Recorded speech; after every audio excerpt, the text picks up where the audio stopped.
Hello, everybody. Welcome to another episode of the Subnet Show. I am your host, Gabriel Cardona.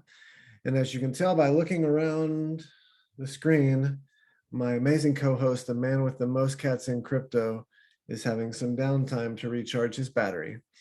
And so I am flying the ship solo, but fear not, dear viewer, as Freddie Mercury would say, the show must go on. And so it is, the ball is rolling. And so I was thinking about what I wanted to talk to you guys about this week. And I realized that last week, whenever I demoed my demo from the Berlin ePre, where I showed how to spin up a subnet, launch an instance of the Avalanche Virtual Machine, and then add 5 subnet validators, all using Avalanche JS, that got a relatively positive reception. I think people were sort of digging getting to check out how things work a little bit on the technical side.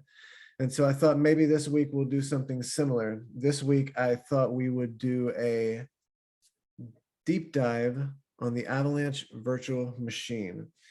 And so I've spent a lot of time working with the Avalanche Virtual Machine and all of the virtual machines on our primary subnet and doing serializations for them in Avalanche JS. And so it's something I'm very familiar with and I've been working on recently. And so I think it's something that we can have a good conversation about. So I think the flow of the conversation will probably go, we'll talk at a super high level, what is a virtual machine? How does it fit into the Avalanche network architecture? What is the purpose of a virtual machine? And we'll kind of get more and more specific to where we will then talk about the virtual machines on the primary subnet. There's 3. The C chain, the P chain, and the X chain are the blockchains. And then we will have a handful of scripts I want to run in phase 3. So we'll actually run some TypeScript, and we will, the 5 different types of virtual machines that are live on the Avalanche virtual machine, the 5 different transaction types that are part of the Avalanche virtual machine, we will deserialize each one of those, or an example of each one of those, meaning we'll literally get, the hexadecimal encoded string or the CB58 encoded string, and we'll break it into its individual components down to the byte level. We'll see the individual bytes that map to the different parts of the transaction, the inputs, the outputs, the asset IDs, the transaction IDs, all the different stuff. It'll be pretty rad. So and then I have a little bit of alpha at the end. I'm going to drop a cool little script that shows something I've been working on, which will soon be released in Avalanche JS. So that's it. So I think first we want to approach, we want to talk about like, what is a virtual machine? And so how does it fit into the Avalanche architecture? So I'm going to fill in a lot of back knowledge here. So if you are a seasoned Avalanche developer, some of this stuff you may already know. So, bear with me as I kind of fill in the back knowledge, because the barrier to entry on our platform is relatively high. And for me to speak about some of these concepts, it's going to be required to know for sure that you, dear viewer, have the required back knowledge so that I can be confident you're not just like, what's this dude talking about? So I'm going to be filling in some back knowledge that you may already know. So Avalanche is a network of networks. It's unlike Bitcoin or Ethereum, for example, where there is one virtual machine and then one set of validators. So in Bitcoin you have the Bitcoin virtual machine and the Bitcoin miners, and that's it. In Ethereum you have the Ethereum virtual machine and the Ethereum miners, and that's it. Avalanche has a primitive called a subnet, which we make available to developers. And a subnet is a dynamic set of validators working together to come into agreement on the state of a set of blockchains. That is the technical definition of what is a subnet. A subnet is a dynamic set of validators. So it's a dynamic, meaning you can add or remove them. And it can be a spectrum of public to private. And then a dynamic set of validators working together to come into agreement. So that's consensus, right? Consensus is the process by which a series of individuals come into agreement on a decision. So a subnet is a dynamic set of validators working together to come into consensus on the state of a set of blockchains. So that implies that you can have more than one blockchain on a subnet, and that these validators are keeping track of the state of these blockchains. And that's exactly what a subnet is doing. And so in Avalanche, anybody can spin up their own tailor-made network. It's like very, very straightforward. In fact, that was what my demo was last week. Remember, we spun up a subnet and launched a virtual machine on it in 3 minutes and added validators. And so the rad thing is that these subnets get out of the box all of this Avalanche functionality. So you get these thousands of transactions per second, this sub-second finality. Soon you'll be able to move assets between the subnets at a native protocol level. Today you can do it between the virtual machines, but not yet between the subnets, but it's on our roadmap.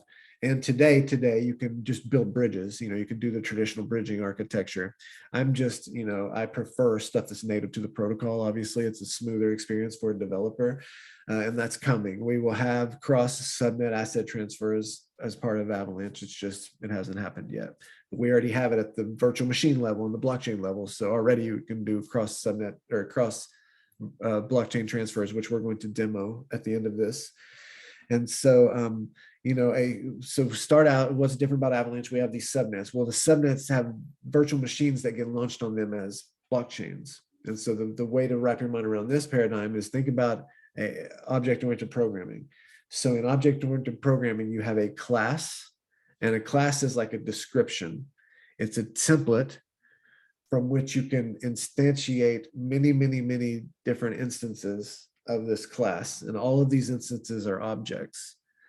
And each one of these objects, though they may have derived from a common class, a common template, a common description, they are all unique and logically separate entities, and they have their own state.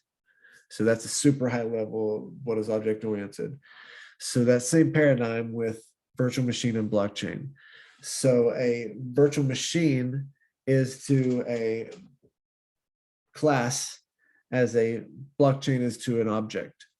So a blockchain is an instance of a virtual machine. A virtual machine is the application level logic of your blockchain.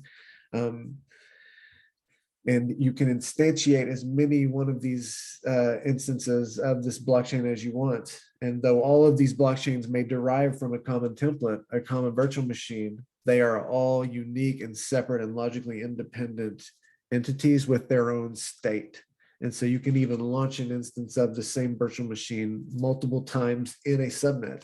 So you could spin up a subnet and just launch like 10 instances of the EVM that can all do cross EVM asset transfers. And for whatever reason, you make your own architectural decision, but that's a possibility. You can launch more than one subnet or one virtual machine on a subnet. For what it's worth, despite the fact that we have 3 virtual machines launched on our primary subnet, we suggest that you only spin up one virtual machine per subnet, because that way you get all of the throughput and all the finality just on your single blockchain.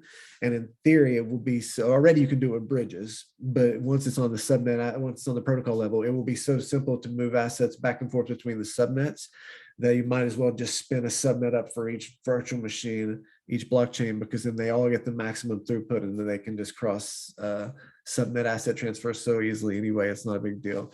That's the thinking there. Is in theory, you should only be spinning up one blockchain per subnet, but you can do as many as you want. That's not at the protocol level. It's just something we've come to suggest as a best practice. So let's dig in one little layer deeper here. Technically speaking, a virtual machine is a state machine. Okay, so you have the state of your blockchain, a state transition function, transactions, and then an API through which users can interact with your blockchain. And so why is this all important? Because if you zoom out the super highest level, if you abstract everything away, really all you've got with a blockchain is you've got this state machine. You've got some state. And then you can transition into a different state, and there's a state transition function.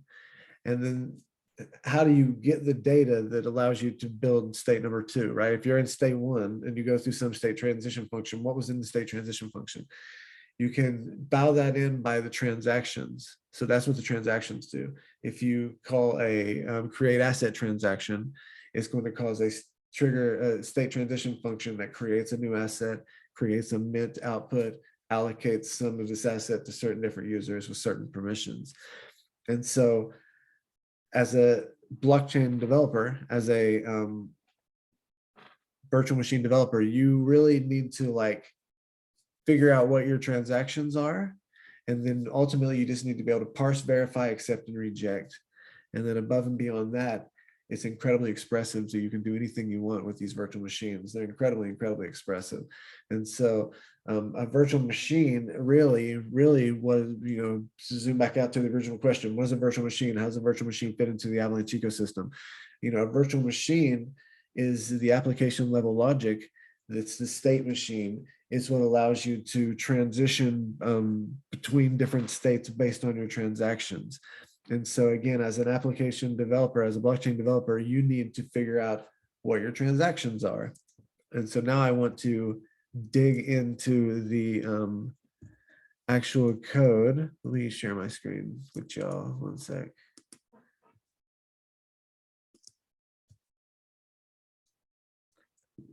All right, you should be able to see my screen now, it appears. We're still recording, all is well in the hood. Okay, so now what we want to do is we want to kind of dig in and talk about the different transaction types. Let's jump on over here. So, boom. As I mentioned, on our primary subnet, we have 3 virtual machines. We have the Avalanche Virtual Machine, we have the Platform Virtual Machine, and we have the Ethereum Virtual Machine. And again, in the context that a virtual machine is the template and a blockchain is the instance, then you should know on our primary subnet, we don't actually have the AVM, we have the X chain, which is an instance of the AVM. And it's X, like the letter X.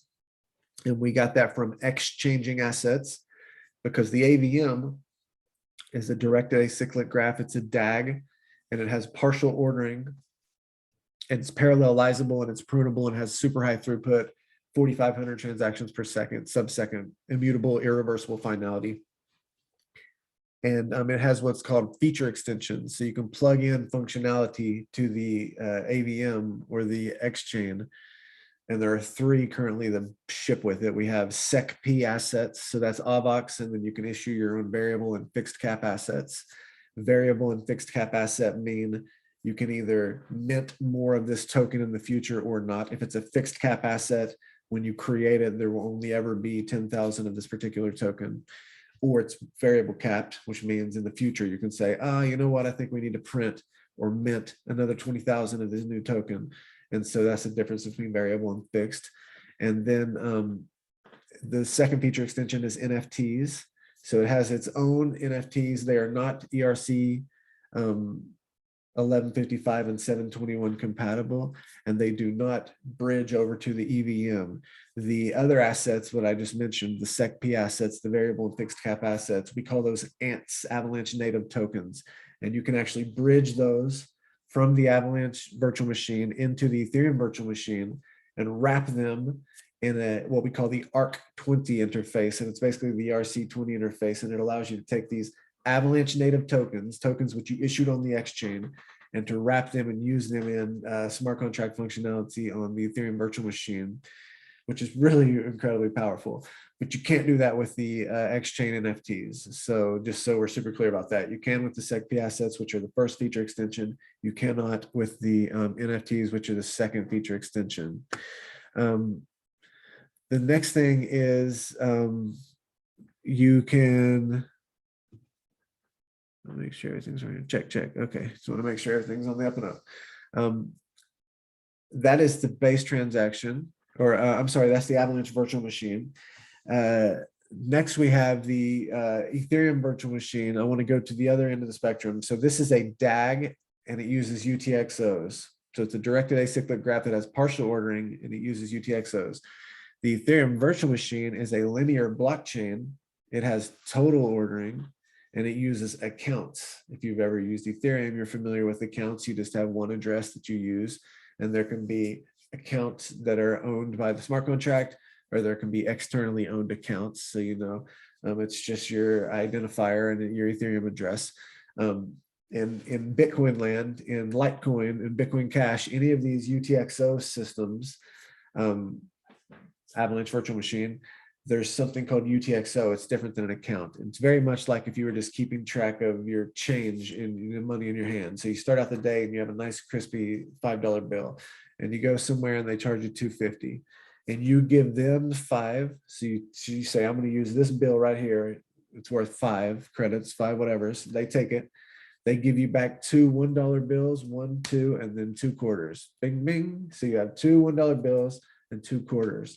Those are like your unspent transaction outputs. So when you go to the next place and they want $1.35, you ask yourself, do I want to give them the two $1 bills and they'll give me back some change?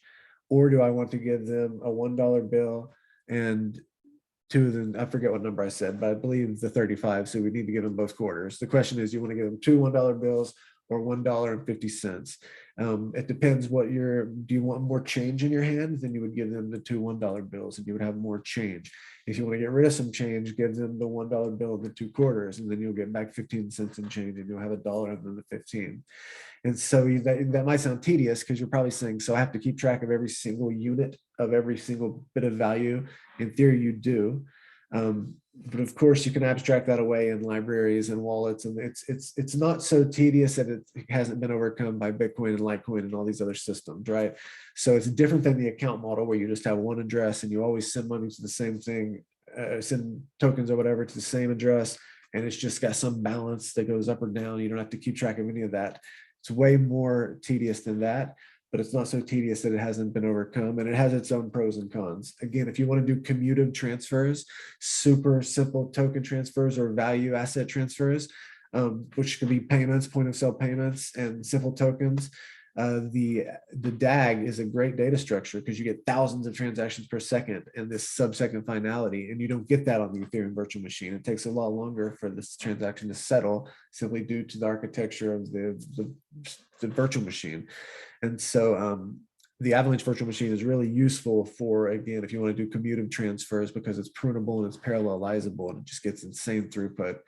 We also have, again, the EVM, and the EVM is the Ethereum virtual machine. It has 100% backwards compatibility with existing Ethereum developer tooling. So if you have built anything with MetaMask, Remix, Truffle, Hardhat, et cetera, you simply need to add either our local network, our test network, or our main network as a new network ID in your Hardhat config or Truffle config or your MetaMask add a network screen. And you can just deploy your existing Ethereum virtual machine work to our network with very, very minor changes needing to be done. It's because we're literally, our C chain, our EVM is a 100% backwards compatibility. So, you know, it's the amount of work needed to port your app over is literally just changing a couple configuration variables. It's pretty cool. And so then in the middle, we have the platform virtual machine. And this is kind of like a breed of the two. I mentioned the Avalanche Virtual Machine is a DAG that uses UTXO. The EVM is a linear chain that uses accounts. The platform virtual machine is a linear chain that uses UTXOs. And it is our like our administration chain, and you can use it to add validators. So a validator is when you stake 2,000 transactions. So really quickly, so those are the three different virtual machines, right? So we have the AVM, the EVM, and the platform VM. Now, just really quickly brushing over the transactions, and then I want to drill down into these. So to brush up the EVM, just to kind of close it down, it's an instance of the EVM, and it has 100% of everything the EVM does. So if you're familiar with the EVM, it's all in here by default. We grafted on, if you will, the import and the export transactions. So again, in the future, it'll be similar for cross subnet asset transfers. There will just be an API that your virtual machine needs to implement. And by implementing that API, you will then just be able to be plugged into the rails for moving assets back and forth. And that's the way it works today with this import export transaction that you see is implemented in all of these virtual machines. They all speak this common interface. And so we have what's called atomic UTXO.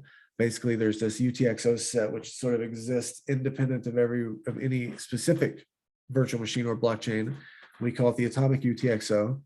And if you're on this chain, for example, the AVM, and you want to export to the platform VM, you just create an export transaction. You plug in, just set on the rails that exist between these virtual machines just by the fact that they both implemented this import and export transaction interface. You just set your tokens on those rails and call the export transaction and say, I'm exporting to this P chain address on the P chain. And then you'll have a UTXO that all of a sudden is chilling in the atomic UTXO set. And then on the platform VM, you can call an import transaction and you say, hey, give this address, my P chain address, any atomic UTXO that are coming to me from the X chain. And sure enough, you have that one that's chilling there, and boom, you'll get the atomic UTXO over here, and you've transferred assets across. And you can do the exact same, thing on the other side, export from the P chain, import from the X chain. And all of these chains allow you to swap in between them. And so it's really, really cool. If you've ever done cross-chain swaps on bridges or whatever, it's just so much smoother at the protocol level.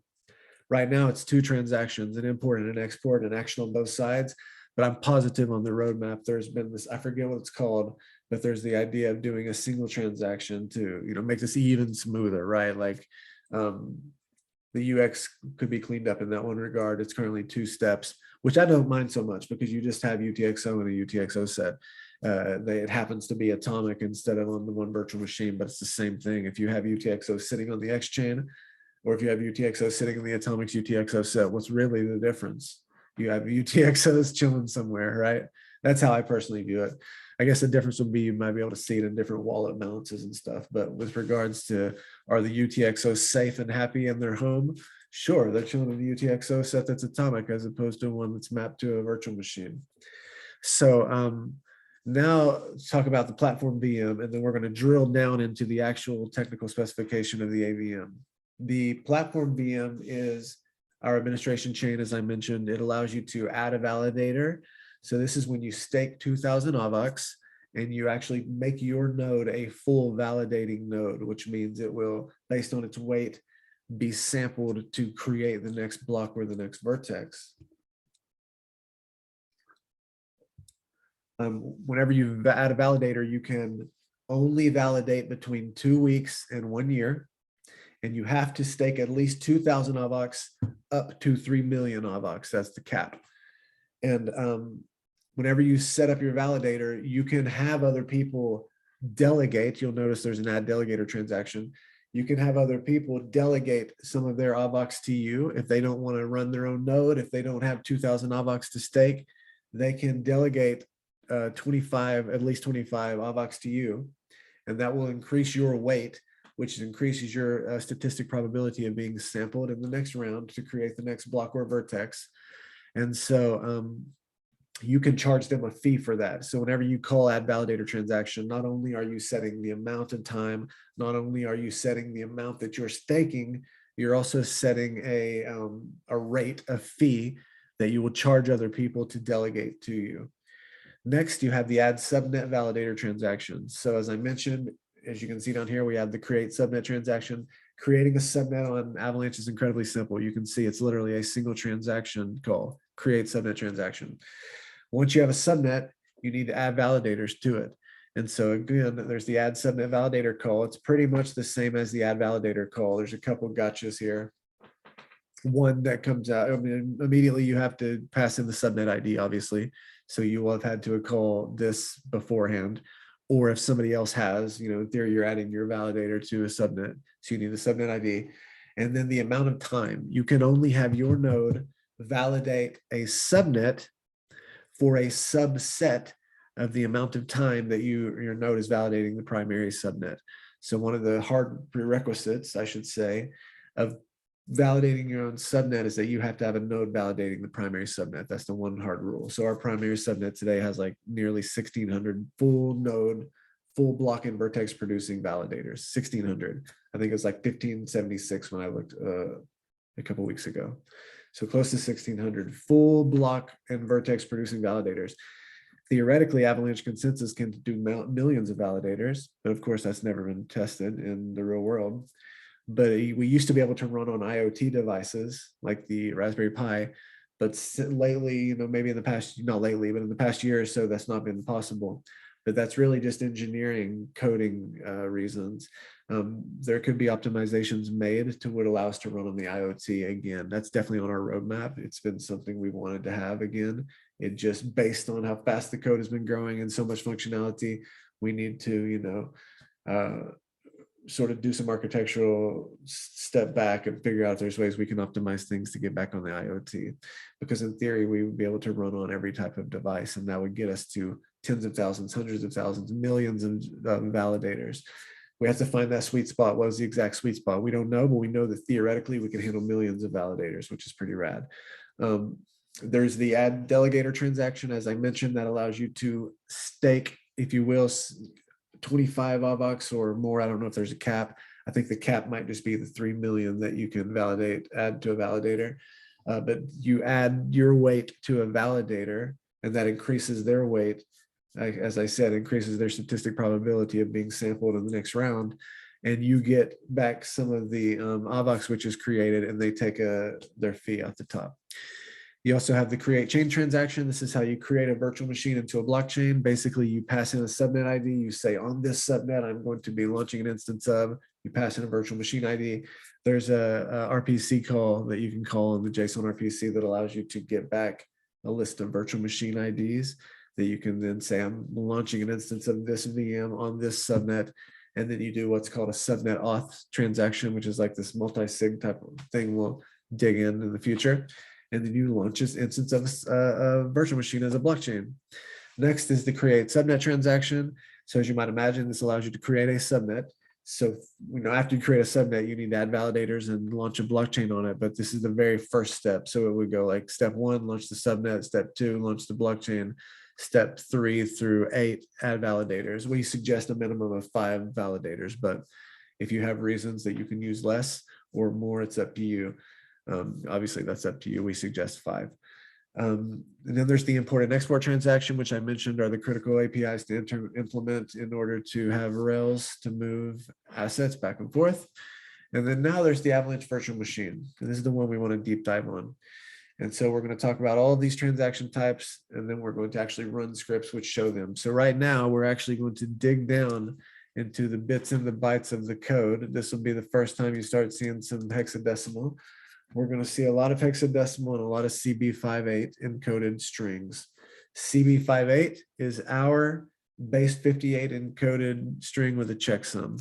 If you're familiar with base 58 check, if you've worked with Bitcoin or Ethereum, or no, it's in Bitcoin, I believe, primarily, and you've ever seen base 58 check, then you're familiar with, there's a base 58 encoding. This is our base 58 encoding with a checksum. So the first thing to mention here is the different types of transactions. So as I mentioned earlier, when you have a virtual machine and it has transactions, check. Are we still recording the sound? Check. When you have a virtual machine and you want to trigger the state transition function, you have these different transactions. And the best way to think about this again is like object-oriented programming. The base transaction provides you the base of moving AVAX and moving SecP assets back and forth. And each one of these other ones inherits the full functionality of the base transaction and then adds its own little bit of special sauce on top. And so the let's dig in on the base transaction.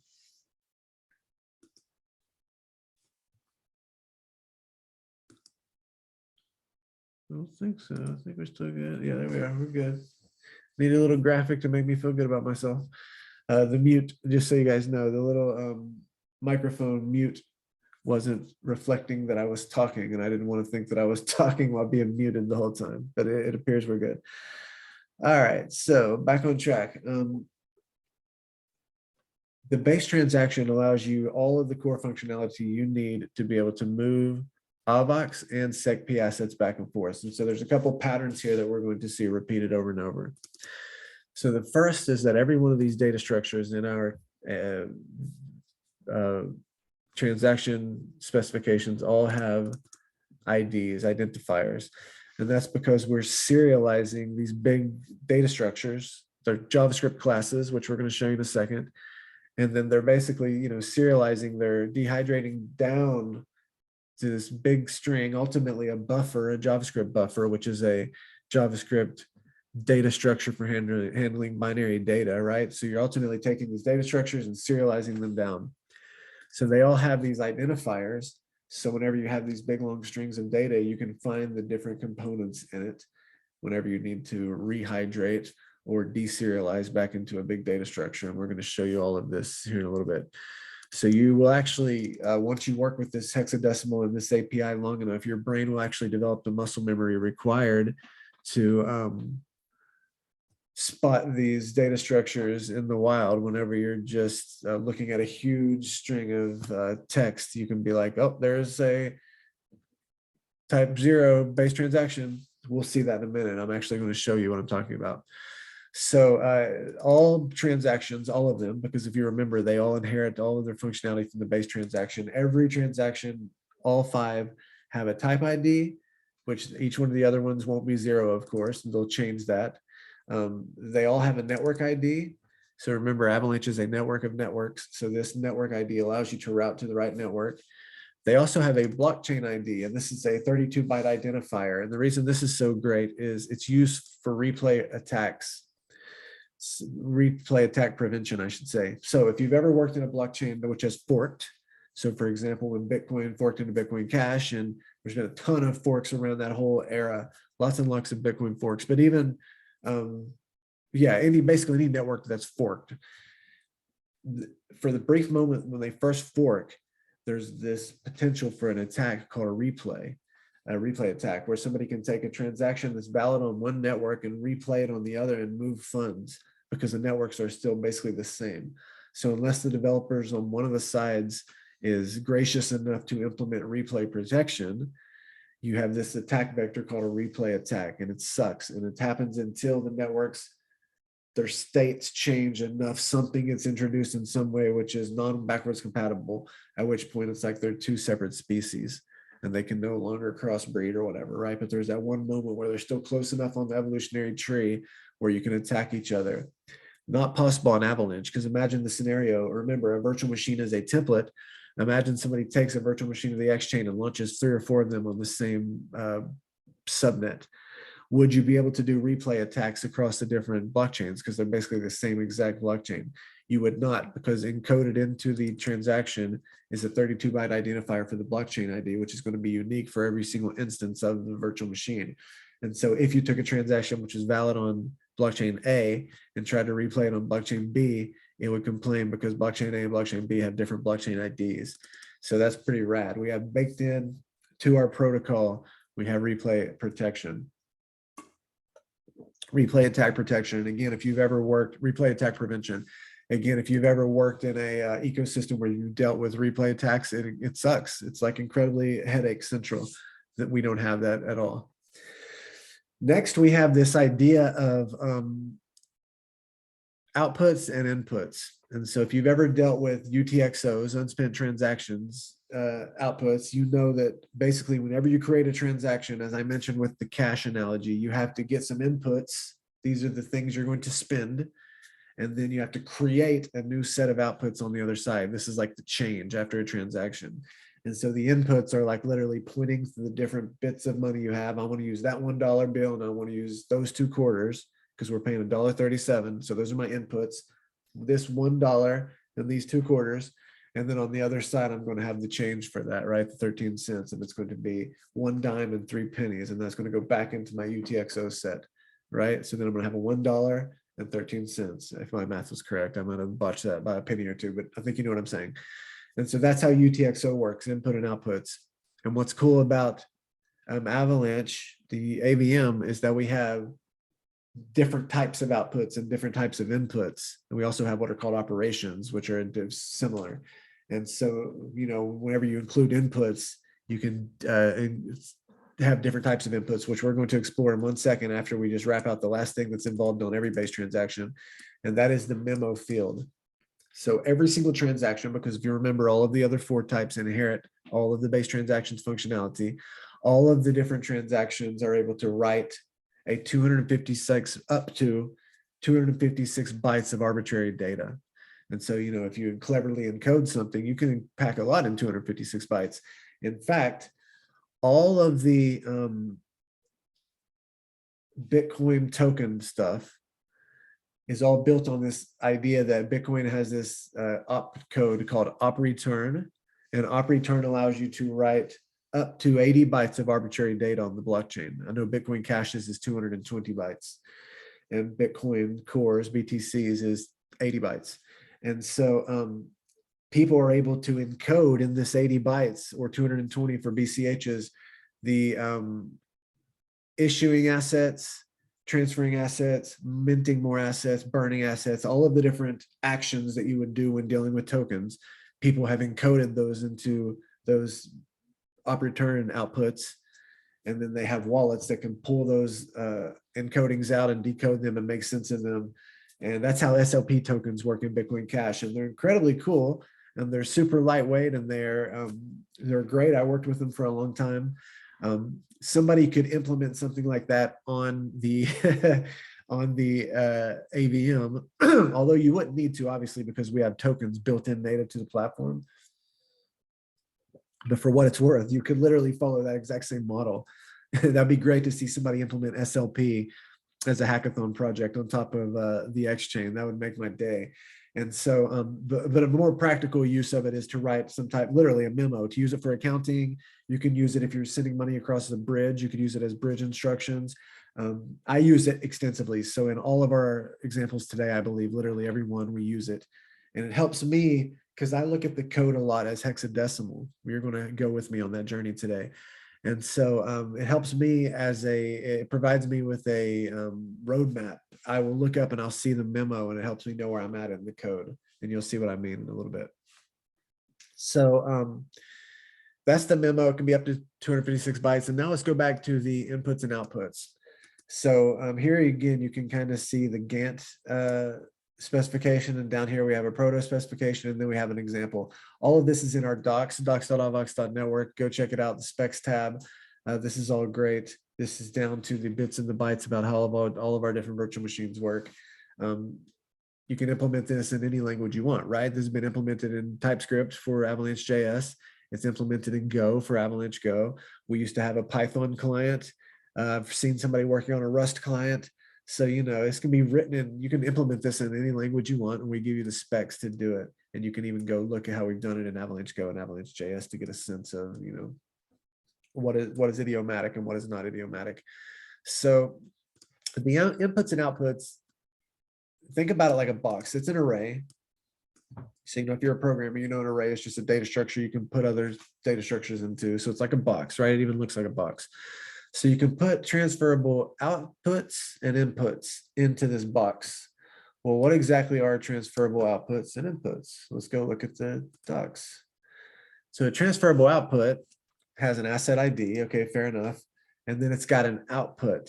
And if you scroll down over here, you see that there are actually 4 different types of outputs. So, to kind of think of that at a higher level, whenever you're creating the SecP transferable outputs, which is part of the base transaction, you can be passing in 4 different types of things there, and they can, as many as you want of any of them, if that makes sense. So you can already get a sense that the AVM's API is very expressive, because all of a sudden you have this idea of transferable outputs, which is like this generic box which wraps around a SecP transfer output. So this is a transfer of AVAX or a transfer of your variable or fixed cap asset.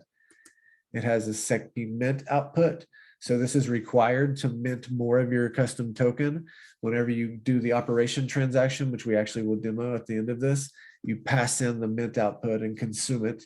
And that gives you like a one-time authority to mint more of these tokens, which you do. And then you create yourself another corresponding SecP mint output to be able to mint more in the future. That's how that workflow works. There's also a transferable output of type NFT transfer output. So again, the AVM has its own custom NFTs. They are not ERC 721 or ER 1155 compatible. They do not swap across the import and export rails to be available to be wrapped as a ARC 721 or anything like that. But they are like, in the same way that the AVM is really good for commutative transfers, it does, point of sale cash transfers or lightweight token transfers, very, very fast and efficient.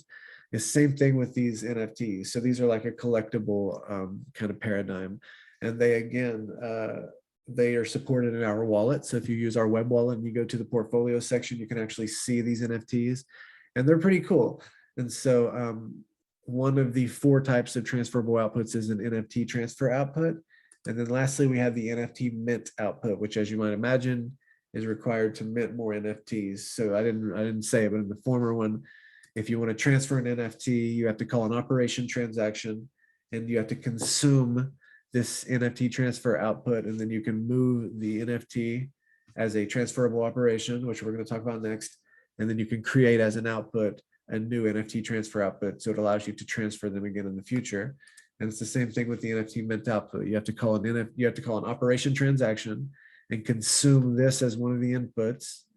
And then you have to create yourself a new one on the other side, as well as minting whatever tokens you wanted.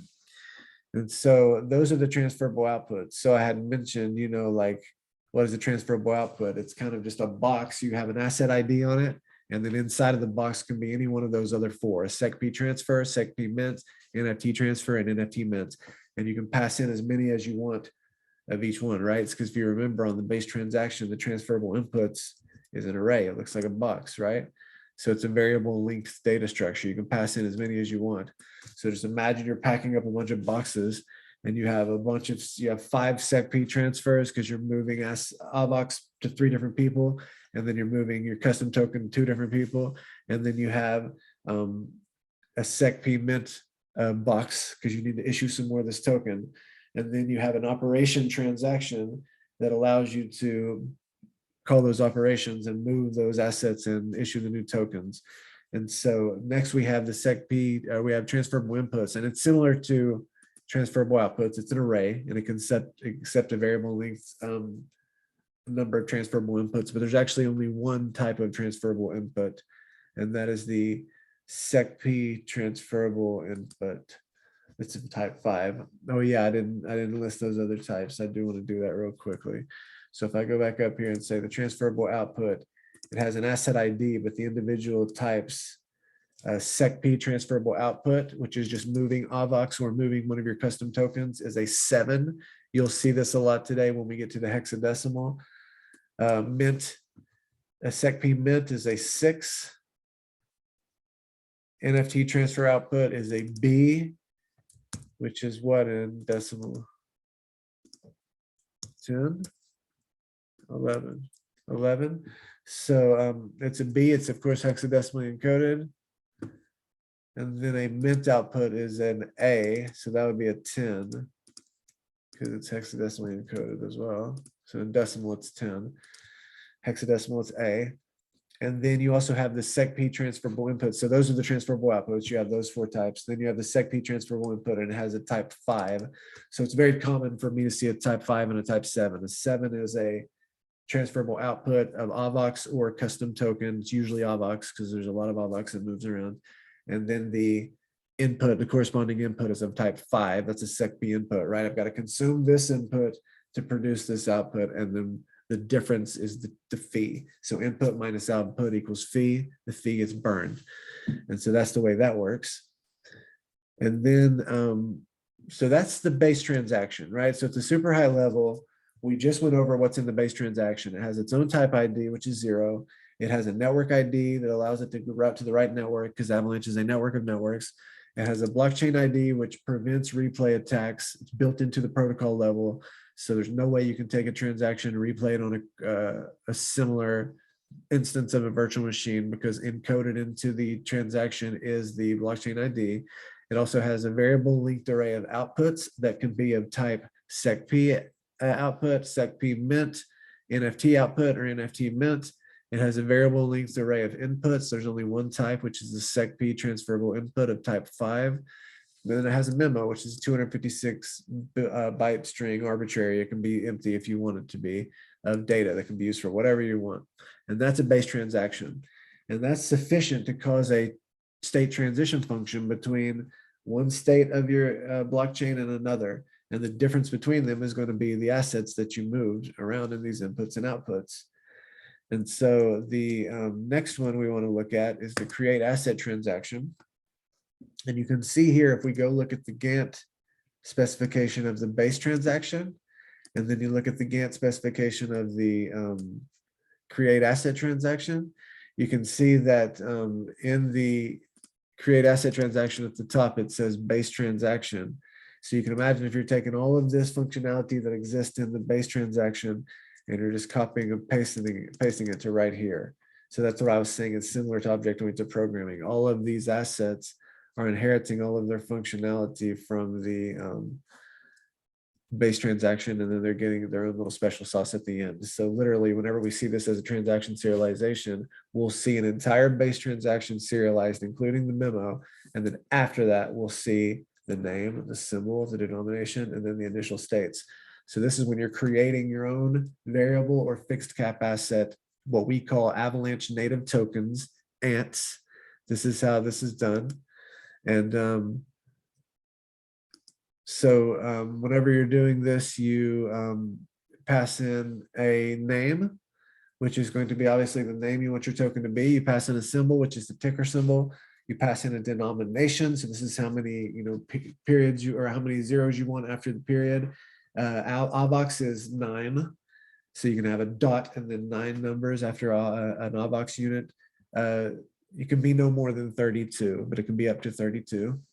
And then you have an array of initial states. So an initial state is going to be it could be a couple of things. It can be some of this new token that you're issuing, you can immediately give some of it to somebody. So, right, you can create some SecP transfer outputs here, type 7, and you'll give them to somebody and say, hey, you're immediately getting some of this new coin. Here's the balance. You can do multi-sig here. You can do time lock.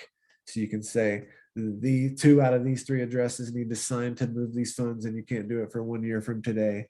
But here is some tokens going out to this multi-sig account.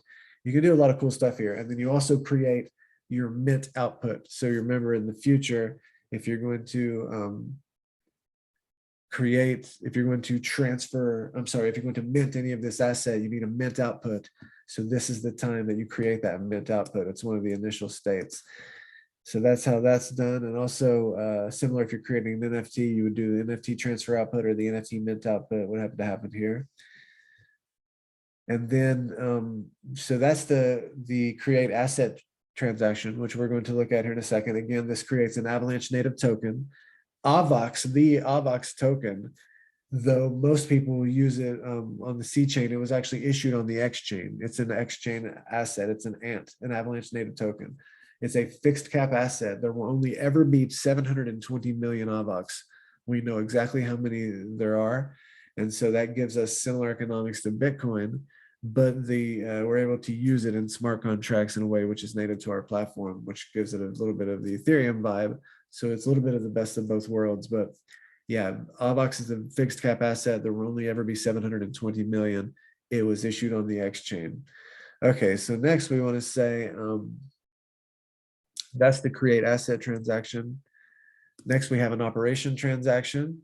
So an operation transaction is everything that a base transaction is, and then it has a variable linked array of transferable operations. So what are those? Transferable operations are similar to transferable outputs and transferable inputs, right? You remember we have this generic wrapper called transferable, and then it can have 4 different types of inputs: SecP, SecP mint, NFT, NFT mint, or it could be transferable outputs. It has one type 5 SecP transferable inputs, boom. Or now it can also be operations. So we have this new box called transferable operations. And what can it be? It can be 4 different types of operations, or 3, I'm sorry. What are they? You can do a SecP mint operation. So this allows you to mint more SecP. So if you remember, you would have already created a SecP mint output as a part of the initial state whenever you called create asset transaction. So it created the new asset and it gave you this new minting output that you can use whenever you want to mint. So then you call a mint a SecP, you call an operation transaction, and you create a SecP mint operation in which you consume that SecP mint output. And that gives you the one-time ability to mint more of this token. And then on the other side, you need to create yourself a new mint output that you can use in future mint operations. There's also a different type of operation called an NFT mint operation, similar to SecP mint operation. This allows you to mint more of an NFT. Same paradigm, you need to consume the NFT mint output that you created as part of the initial state when you called create asset transaction. And then there's also the NFT transfer operation, which of course allows you to transfer an NFT. These again are the AVM NFTs. And this, again, you have to consume the NFT transfer output that you created, and you then move the NFT, transfer it, and then you create a new NFT transfer output to be consumed again in the future when you want to transfer it again. So that is what explains operations. So, now you have an operation transaction, you understand it can do everything that a base transaction can do. So really, I just want to keep driving that home. Everything's got the same inputs and outputs as the base transaction. So where's it at?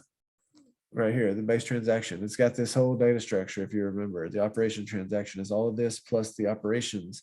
So again, whatever you can do in these transferable outputs and inputs, you can do with an operation transaction. So you can move AVAX and move your custom token and mint more of your custom token and move or mint more of your NFT, all using the operation transactions and the base transaction. So operation transaction is actually really powerful, even though it looks quite simple.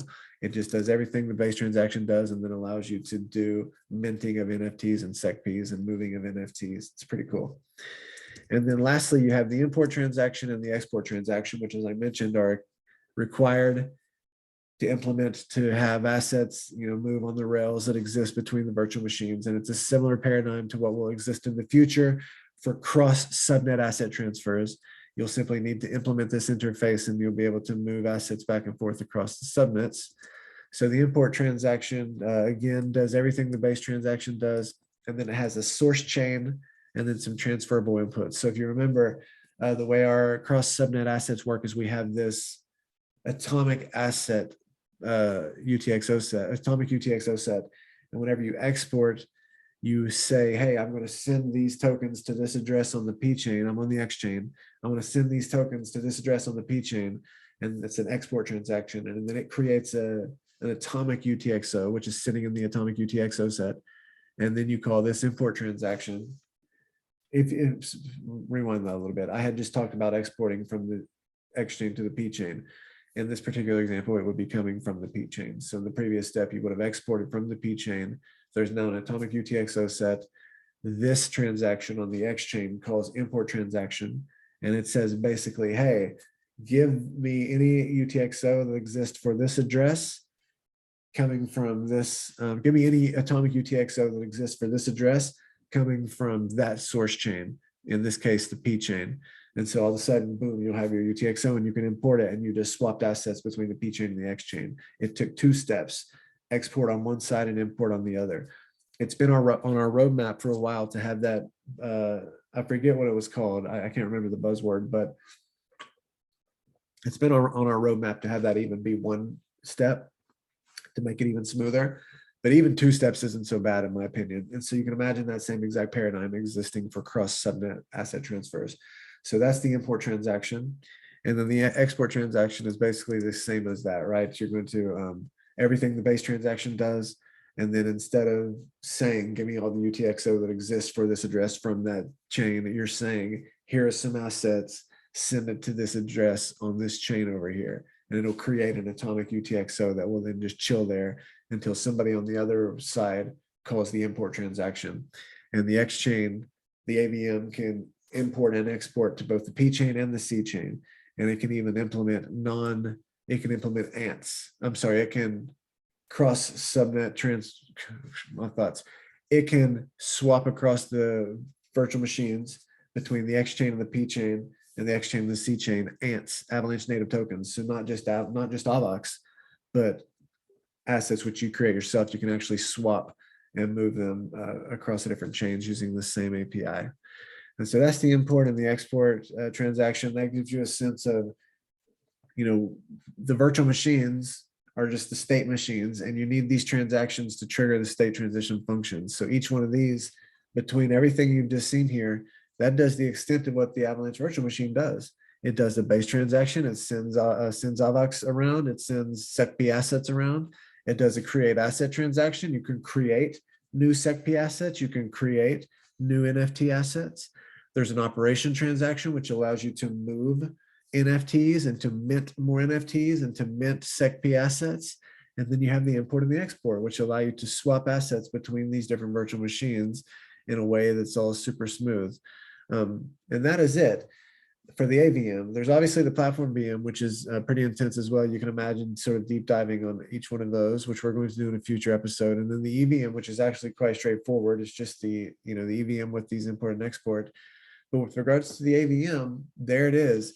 You get a sense of what it looks like. And if you wanted to build your own virtual machine, you can even imagine maybe some things came to your mind while I was talking about, hey, I could create a transaction which would only do that one thing and it would cause the state transition function to behave in such and such a way. This might inspire you to start doing that. So now what I want to do is I actually want to jump on over to my terminal.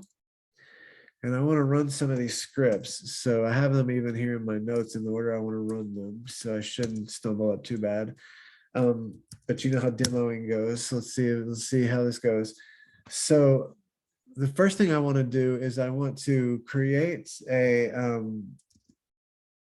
I just want to send some Avax back and forth, basically to myself. So to do that, first thing I want to do is we have this thing called the Avalanche Network Runner. And it is very akin to Ganache, if you use Ganache in Ethereum. This will spin you up a 5-node network. You can see I'm running go run examples local 5-node network main.go. So this is going to spin me up a 5-node network. And it's going to, it's an actual 5-node network. There's actually 5 instances of Avalanche Go that spin up here. And this is a utility method on the Avalanche Network Runner.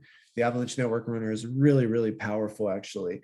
And you can do all kinds of stuff by spinning up your own custom networks and interact with it in a very granular way. This is just a helper script, which fires up a 5-node network so that I don't have to think about any of this. But you can really, really trick this out. I recommend you become very familiar with the Avalanche Network Runner. That's going to be your best friend. It'll spin up a real network of 5 actual Avalanche Go instances on your local host. So now we have it going. It says all nodes are healthy. So you can prove that by jumping on over here to Postman and doing something like info.isbootstrap the X chain. So you can see that I'm calling localhost port 9650 and I'm saying info.isbootstrapped and I'm passing in chain equals X. So is the X chain bootstrapped at this local network? True, it's bootstrapped. So the X chain is good to go. We're good to rock here. Next thing I wanted to do is I wanted to get the balance. So if we go over here to like get all balances, you can see the X chain address is just a variable. But if I show the code over here, this is the Bec32 address, which maps to, I should point this out. Let me find it.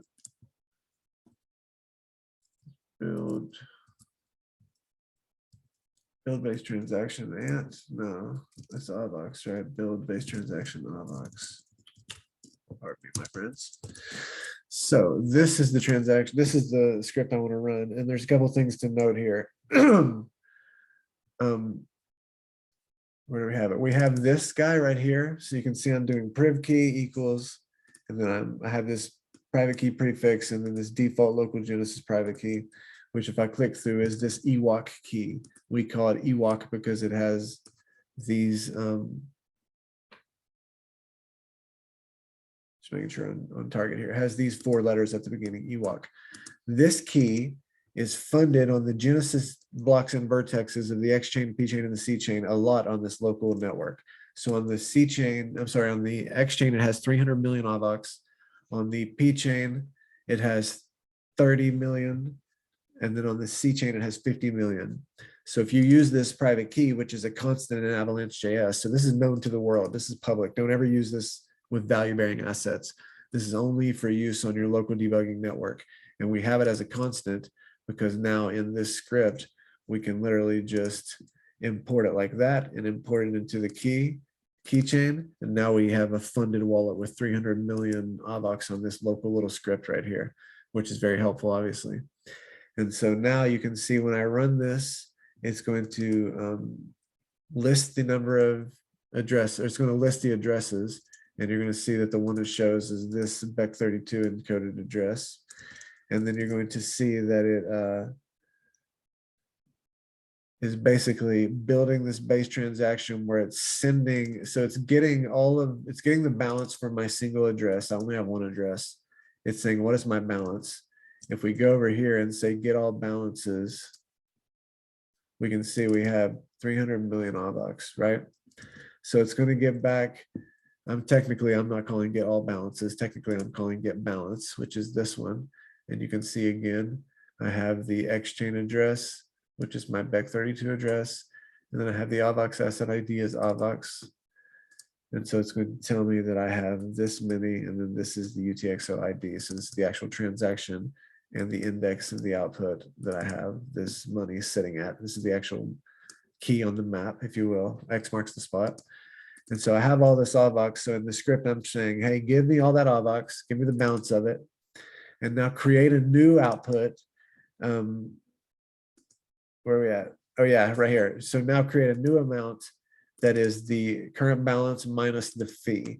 So currently the fee to send AVAX on the X chain is 1 million nano AVAX. It's just a hard-coded fee. It's not dynamic. And we burn that, right? So input minus output equals fee to get burned.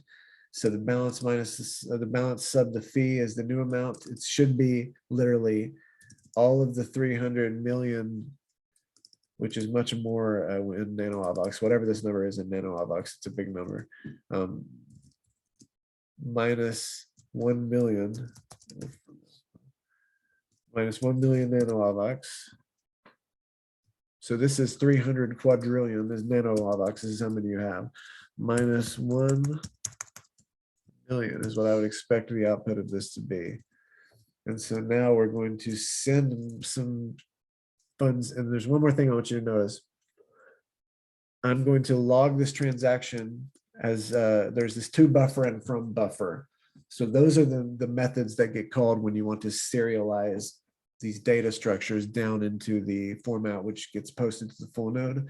So that happens whenever you call issue transaction. If you dig under the hood here, to buffer gets called a little bit down the line, but I'm going to log it here. I want to log this as a big hex string so that we can actually decode it together. That's something that I had mentioned to you that I wanted to show you. It's a bit tedious, but number one, it just really drives the point home. And some of you might find it interesting. I find it interesting, and I've done it a billion times. So let's run this script and let's see if it works.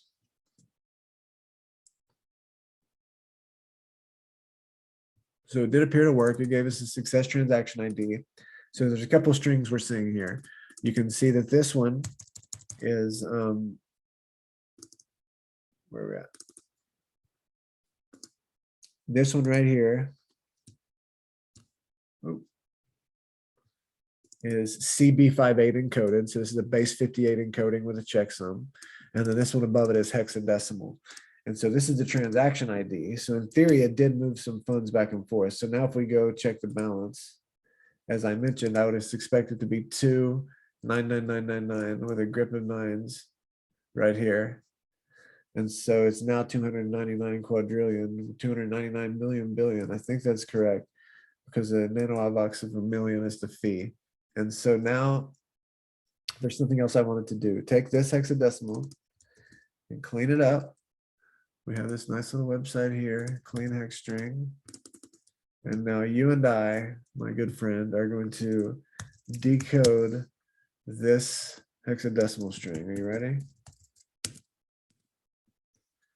All right, so that's what it's posted across the wire to the full node. And apparently it was successful. The full node said, yep, that's what I'm looking for. So what do we actually see? Remember I told you my eye can pick these things out? Remember I said a 7 stands out to me? That's a SecP transferable output guaranteed. And remember I told you a 5 jumps out to me? That's a SecP transferable input. And then another one that jumps out to me is 9 down here. That's a SecP credential for signing this 65 byte recoverable signature.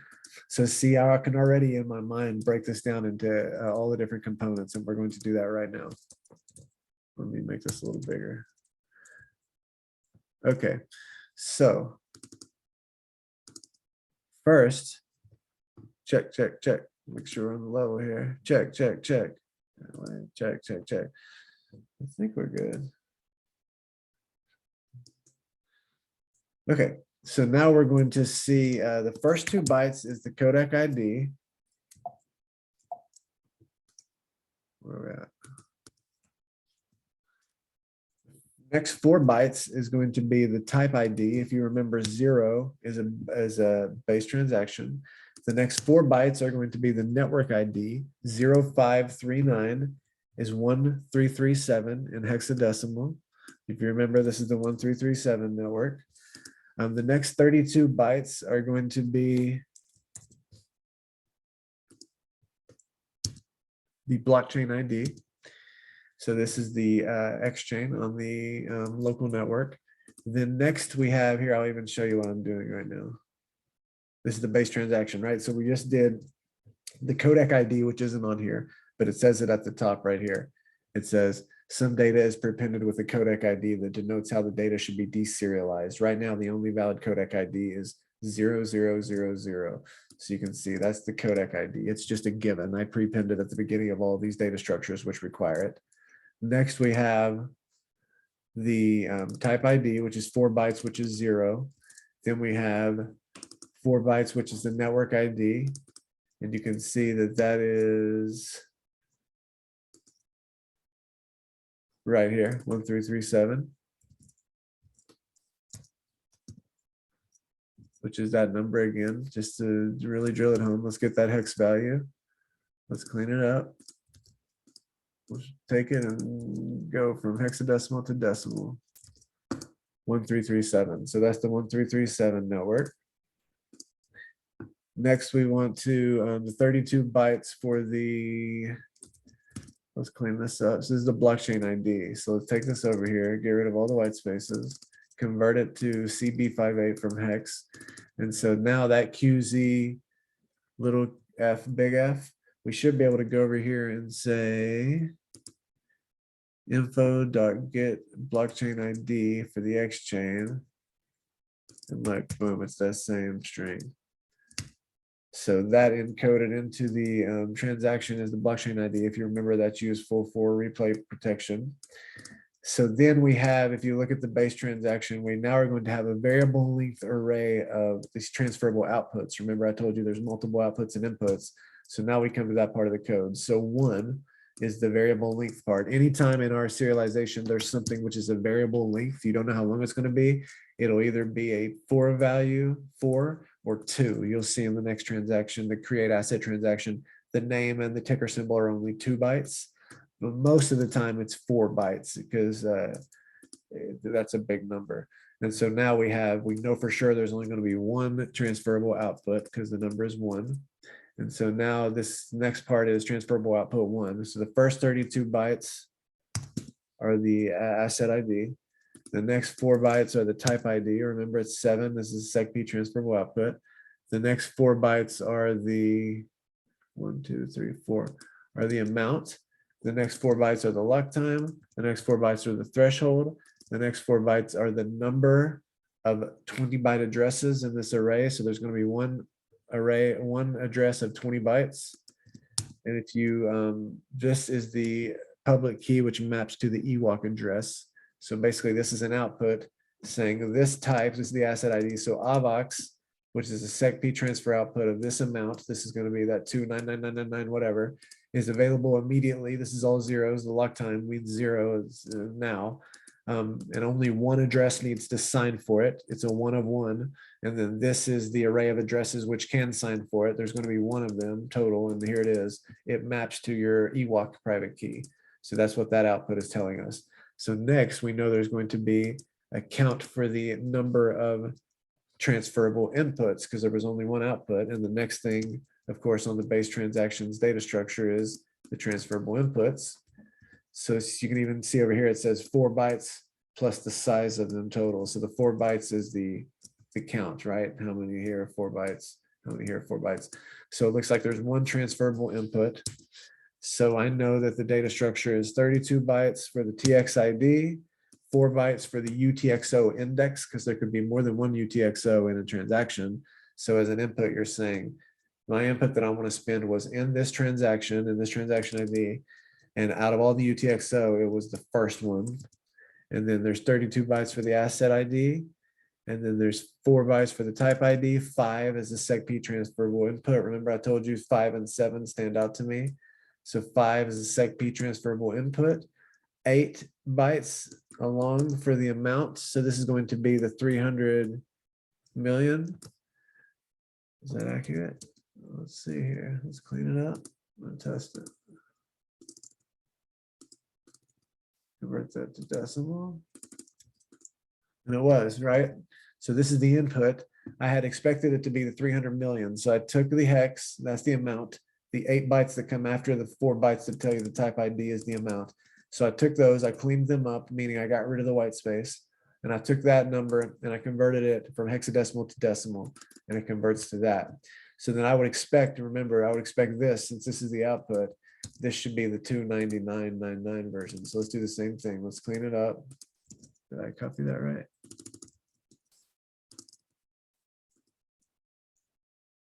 I think so. And then convert it from hexadecimal to, and then boom, 299.99, which is what I expected. So that's pretty cool. So then the 8 bytes is the amount. The next 4 bytes is an address index. There's an array of addresses, and which one are you? And then the next 4 bytes is the actual index. So it's 0 indexed. So we're the first one. That's what that means. Now we have what's going to be the memo. And remember, again, I said if there's something that's variable length, it'll often have 4 bytes to tell you how long it's going to be. So the 4 bytes here tell you how long the memo is going to be. And we can take 2B and convert it to decimal. That means it's going to be 43 characters. But I know how this works in my mind, so I can already see this break of 1, 9, 1, and then that. I already know what that is. I know what this data structure is. This is the number of credentials, the credential type ID, 9 is SecP, the number of signatures for that credential, and then 1 account, and then a 65 byte recoverable signature. So this is what happens when you sign a transaction. So first, let's decode what this means. So these, I'm nearly positive all these bytes are going to be the 43 number of bytes that make up the memo. So let's take that, let's clean it up, get rid of the white space. Let's take that and convert it to ASCII, hex to ASCII. Boom, it says AVM utility method build base transaction to send AVAX. Remember how I told you I used a memo in nearly all of my transactions? I did it here as well. I created a buffer of that string, AVM utility method build base transaction to send AVAX, and I wrote it as part of the memo of that transaction. And so now encoded there as hex, but we have our blockchain explorer, for example, and it shows the memo that's on transactions.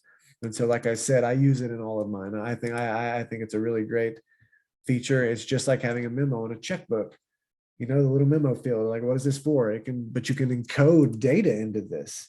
That's what's so rad about this. You can encode 256 bytes of arbitrary data. And having seen what I've seen from 220 bytes in Bitcoin Cash and 80 bytes in Bitcoin, their entire token ecosystem exists on that alone. That's the whole special sauce. They may be doing some stuff with signatures, like SegWit or something, but the gist of it is being able to write these arbitrary commands to these memo-like fields, and we have 256 bytes. So very, very cool. And that is how the base transaction works. And if you decode it, that's what you see. So now when we go over here and we call get all balances, you can see that there's less now for my guy. And something I also wanted to show really quickly here, I can actually prevent this transaction from running again, is up here at the top. If you want to change the network ID, it will actually change the address, which gets encoded. So we use BEC32, and BEC32 has this thing here, which is the human readable part. And then it has the number 1, which is our separator. And then it has the encoded public key, which is Bec32 encoded. So that's the way that works. And so the human readable part can actually be changed based on what network ID you pass in here. So if you pass in either 1337 or 0, let's run this again. It should only print that address. Yeah, I don't mind if there's an error. I just care about the address. How did I screw up?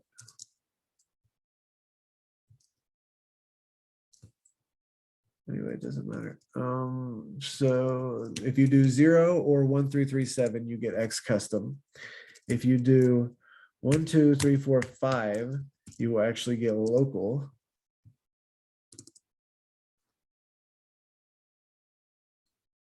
Local. True or false here, that might make it a little bit more pretty. If you do 1, you will get, of course, Avax. This is mainnet. Avax. If you do 5, of course, you'll get Fuji. That is our test net. And then these are just there for historical reasons. These networks don't exist anymore, but this is what was on the scene when I first joined 2 years ago. We had the Borealis testnet, and then we had Cascade. So if you put in the number 2, you'll get Cascade. And so these are, we did the names of mountains in alphabetical order. So we have Cascade. We next had a D, which was Denali. So if you put in the network ID of 3, you'll get Denali. If you put in the network of 4, you'll then get Everest. Everest was a thing, believe it or not. It doesn't exist anymore, but Manhattan was a network. So 0 today is custom. 0 and 1337 are custom, but 0 was actually, so there's Everest if you do 4, and then 5 is Fuji, right? So 5 is our testnet. That's what's live today. Manhattan was 0. So right before we went live on the main net, I think the 48 hours or maybe even the 24 hours before we went live, we had network ID 0, which was Manhattan. And that was our main net, like getting ready to push the go button, you know what I mean? And launch to the moon. It was a pretty exciting time to launch the network, to launch an actual blockchain network. It was amazing. Mad props to everybody who was part of that journey. Woo! All right, so that's our base transaction. I just showed you how you can swap out the human readable part of your address by simply changing the network ID that you pass in, and then, you know, same exact private key I'm importing. And you can see, because it's still 18JMA8, 18JMA8 after the 1, which is the human readable part, then the 1 is the separator. The only thing that's different at the end is the checksum, because the checksum is driven by the human readable part. And so since the human readable part changes, it changes the fingerprint of the overall data structure, right? The hash or the fingerprint. And so that's what's going on there. But you can tell it's the same private key because the first parts of it are all the same before you add the checksum at the end. So next, we want to do I have it in my notes, a create asset transaction. And so this is going to allow us to create our own SecP asset. And if we go open it up, we can see that it's called test token and has the ticker symbol of test. And we're just going to do a denomination.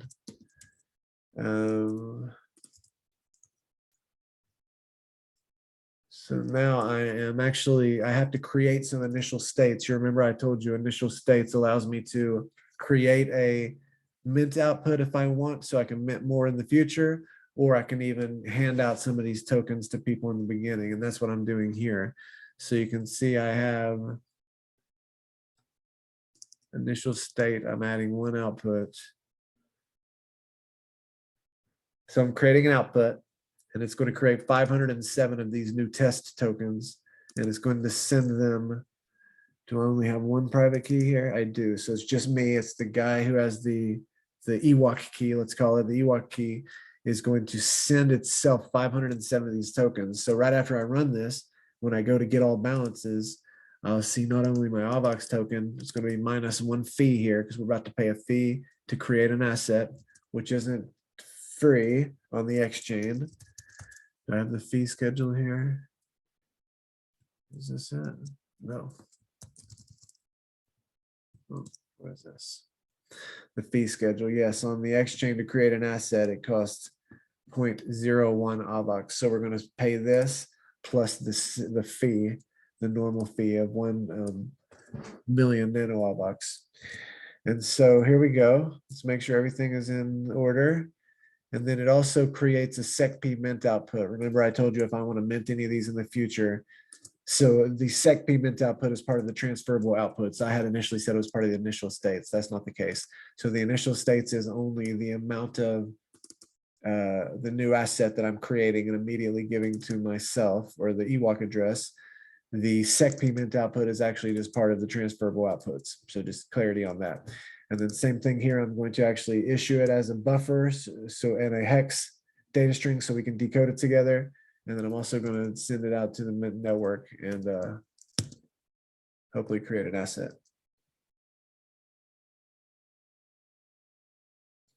So it appears that worked. And I got this transaction ID, which is going to be the asset ID. So now if I come over here and I say get all balances, sure enough, I have 507 of this R4CK asset, which just got created with the same transaction ID, R4CK. So that was totally successful. So now we have a new type of asset. If we come over here to the Postman collection, we can even do a get asset description and pass in the new TXID. Let me get the whole one there.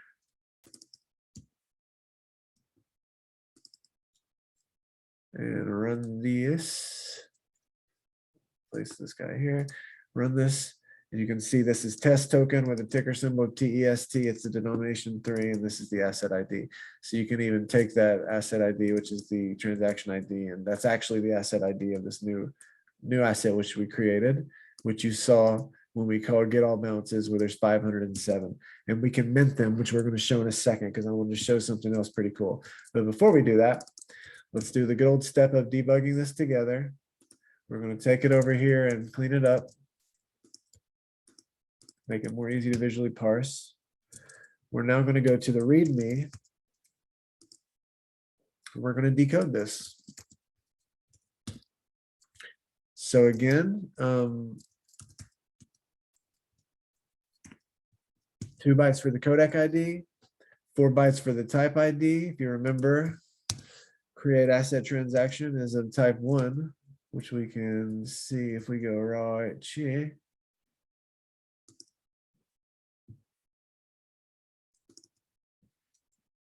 And then it's going to have these following components. Everything that the base transaction has, right? So it's going to have everything the base transaction has. Let's bring that up. Make this a little bit easier to visually parse. So now we have the base transaction, and then we have the create asset transaction. So to do the create asset transaction, first let's decode the base transaction parts. We have the network ID, or we have the type ID, which is 1, a create asset transaction. We have 4 bytes for the network ID. If you remember, 0539 is 1337.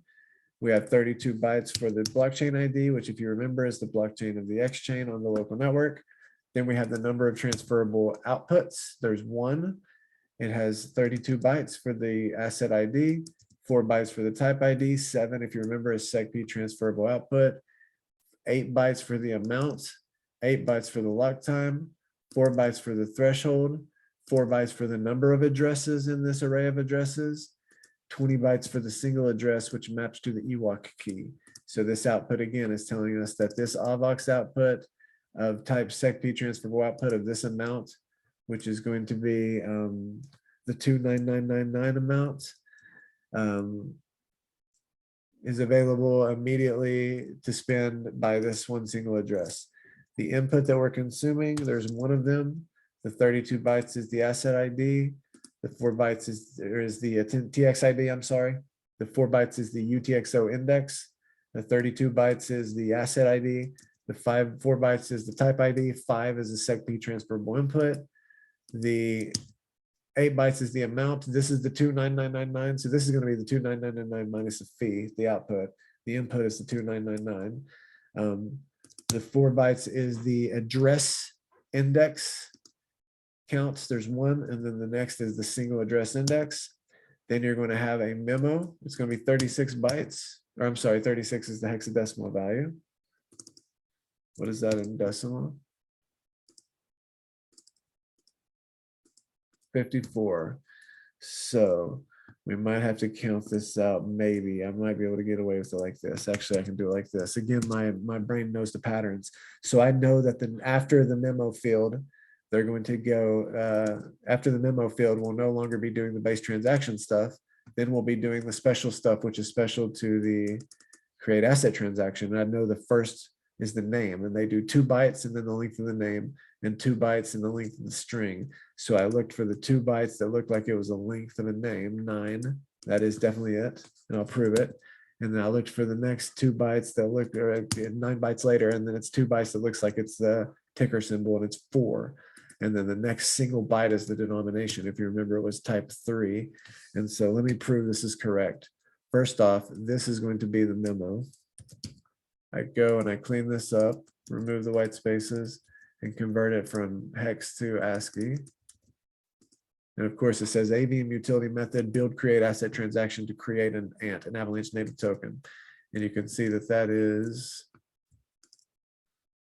here. I did the same thing. I created a buffer, which of the memo, and I passed it in when I created the transaction. So that is definitely the memo. And this is definitely the name of this token. So if I go and I clean that up, and take that hex string and convert it to ASCII, it's test token, which is correct. And then lastly, I know that these 4 are going to be the ticker symbol, TEST.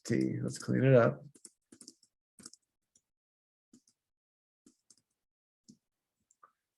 And then convert it to ASCII. TEST, all caps even. So beautiful. And that's the denomination. And so this is, so now if you go look at the create asset transaction specification, we did the name, we did the symbol, we did the denomination, right? It's a single byte, 3. This is a byte. 2 ASCII symbols is 1 byte.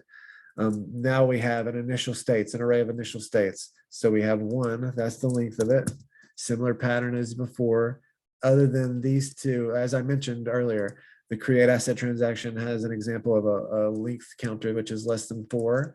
In this case, it's the name and the ticker symbol. It's only 2 bytes each. But most of the time when you're telling how long the item coming is about to be, it's 4 bytes. So similar to up here when you have transferable outputs and you have the 4 byte counter, there's 1, same 4 bytes for inputs.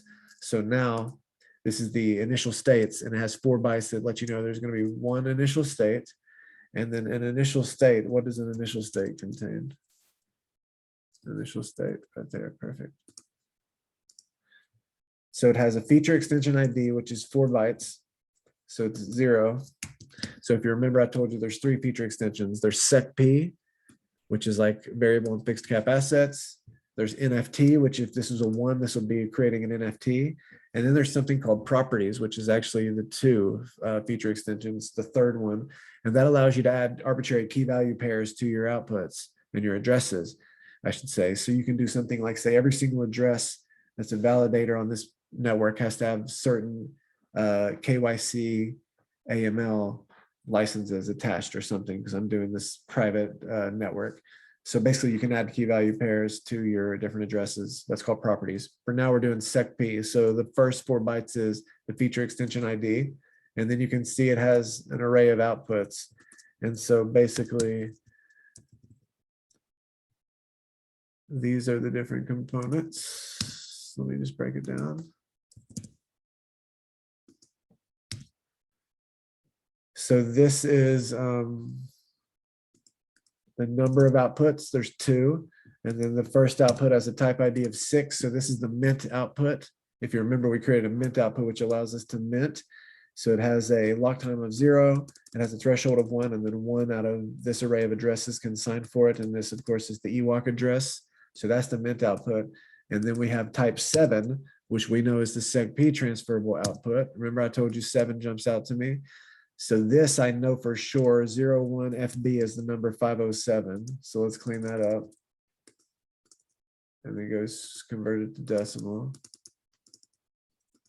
So 507. So if you remember, whenever we were minting this token, whenever we were creating the asset, the 507 was the amount. And so then it's going to have 8 for the lock time, 4 for the threshold, 4 for the number of addresses, and 20 bytes for the single address, which again is the EWOC address. And then lastly, there is a number of credentials, an array of credentials. So here's the count. There's going to be one credential. It's type. Here's the first credential. Its type is type 9. That's a SecP credential. And then it has an array of signatures. How many signatures does it have? It has 1. And then that is a 65-byte recoverable signature. And so that is everything you're seeing in this hex string for create asset transaction decoded. Let's go a little bit further. Next, I have the SecP mint. So I wanted to show, like right now, we have 507 of this asset. And I know I wanted to mint some more here. Let's make sure that works. Is this the SecP mint? It is. So I just want to visually scan this with my eyes, make sure everything appears to be good. We need to put in the right asset ID. So that would have been wrong. If this is the asset ID, we need to make sure that's correct here. Boom. As you see, I have a memo here, so we should expect the memo as well. To mint an ant, which is what we're doing. Same thing, getting the balance. How many addresses are there? Just one, the default EWOC key, so I don't have to worry about anything there, only one. And then I'm minting 54321. So currently there's 507. We should have 507 plus this after I run this script. And of course, I'm also going to console it as a big buffer so that we can decode it again together. So there you go. It says successful. If I come over here and say get all balances, there's now a bunch of these 507 plus the 54321. So that's what it looks like to mint something. Here's what it looks like in hexadecimal to mint something. What does that look like in the individual components? Well, looks like this. First, we give white spaces between the individual bytes. Next, go to a chalkboard where we can pull this thing apart. And here we go, kids, let's have fun. So the first 2 bytes, anybody? Bueller, codec ID. The next 4 bytes is going to be, which one is this? Anybody remember? This is the,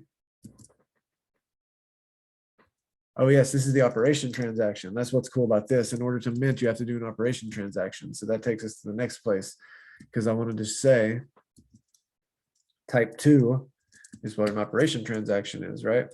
Boom. So base transaction is 0, create asset transaction is 1, operation transaction is 2. You can see an operation transaction just does everything a base transaction does, and then it has a variable linked array of transferable operations. And so it has the number of, I'm sorry, this is the codec ID, this is the type ID, 2 is the operation transaction. The next 4 bytes are the network ID, 0539 is 1337. The next 32 bytes are the blockchain ID. So this is the X chain on the local network. Then again, the number of transferable outputs, there's 1.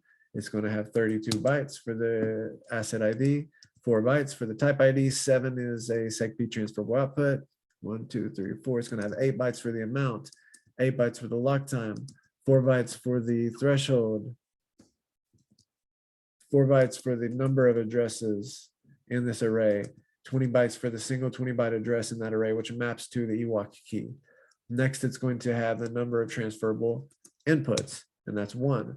It's going to have 32 bytes for the TX ID, 4 bytes for the UTXO index, 32 bytes for the asset ID, 4 bytes for the type ID, 5 is SecP transferable input, 8 bytes for the amount, 1 byte, 4 bytes, I should say, for the address index count. There's going to be one of them.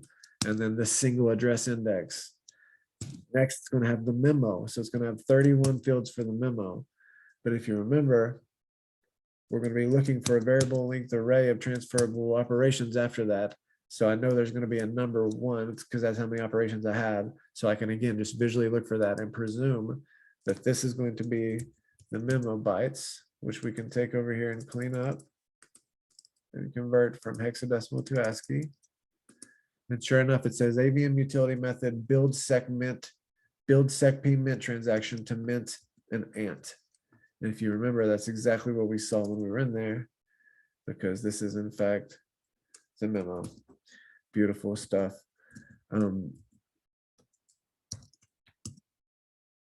So next we have the variable length array. Let's bring it up,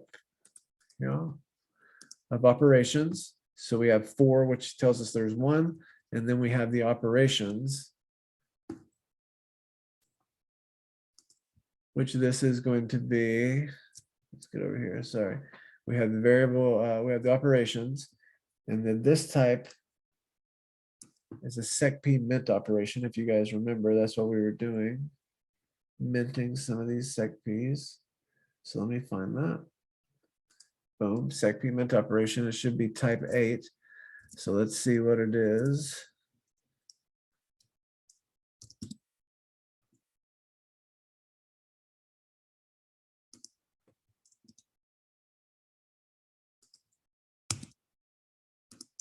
So here's type 8.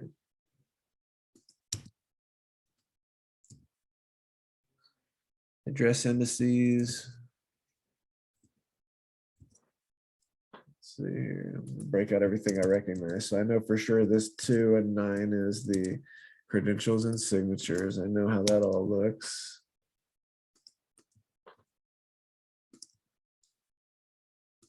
That's for sure all of those things, just sort of get those out of the way.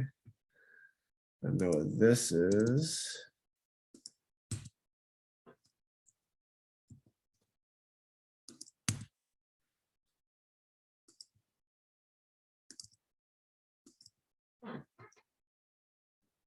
How does this work here? Yeah.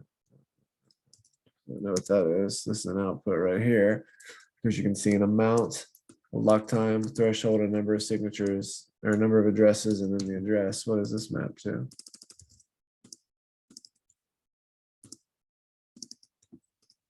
So this is 54321. Got it. So this is me minting these new tokens. So this is what it looks like to do a create an operation transaction. So at the end, we have this variable length array of operations, which is what's happening here, where we're actually getting this type 8, you see right here, which is the secp mint operation. And then it's got inside of it the mint output, which is happening right here. You can see it has a, where is it at?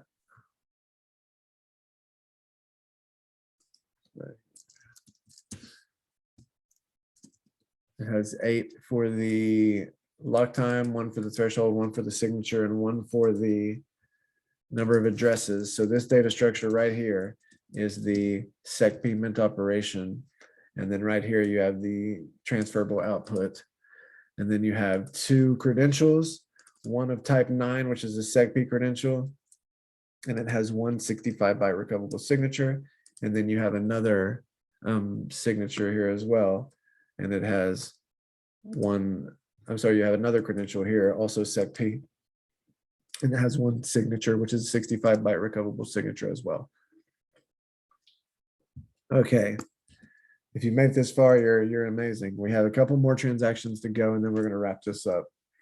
So the next one is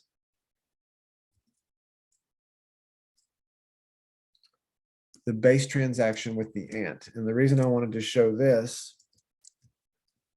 is I might need to restart over. What I think I need to do here is I need to restart over, fire it up, call a single transaction, which is to create the asset, and then plug that transaction ID, the asset ID, which is going to be different. It's going to start with a Y, put it into this script, and then I can show you what's kind of cool about this. So let me do that real quick.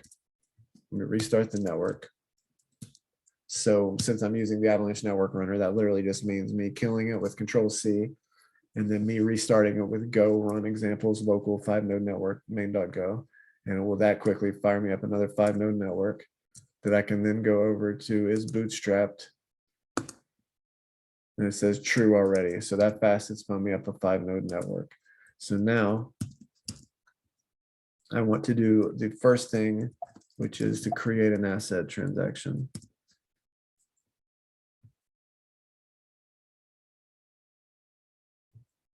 So that was a success. And like I said, it would start with a Y. I knew that because I did this the other day.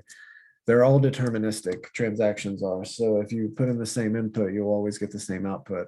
So I know that if I run these commands in a certain order, I'll end up with different transaction IDs along the way that my mind just kind of remembers because I've done this so many times. So now we have this, if we go to get all balances, we'll see that our guy has 507 of that particular token. Now here's what I want to do. I want to make sure that this token is plugged into this transaction.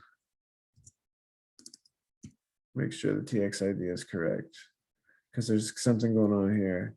Oh, do I not even care what the TX ID is in here? Okay, I might not even care what the asset ID is. I'm just looping over it and saying if it's not a type 6, which means presumably it's not a mint output, so it's probably going to be a type 7, do this. And then here's where I send the amount sub 100, and I'm sending it. So basically what's happening here is, let me give you the super high level. I created another private key, and you can see it maps to this address right here. Okay, so let me make that super clear. I'm going to put this there. And this here. So I can get the key here, the address, I should say, there. And so now I know I have 2 private keys and they're mapping to these 2 addresses. And I have them both in this same key chain, and I can access them by using like array notation. So what I'm doing is the one I'm sending the tokens from, I'm sending them from the first address who has that big balance of 507. I'm sending them all to address number 2, which you can see that's how I'm doing it. I'm passing in an array of one single address, which is the second address that I'm importing. I'm sending that all the tokens minus 100. So what I'm going to show you here is that you can actually burn these SecP tokens as well. Because if you remember, input minus output equals total.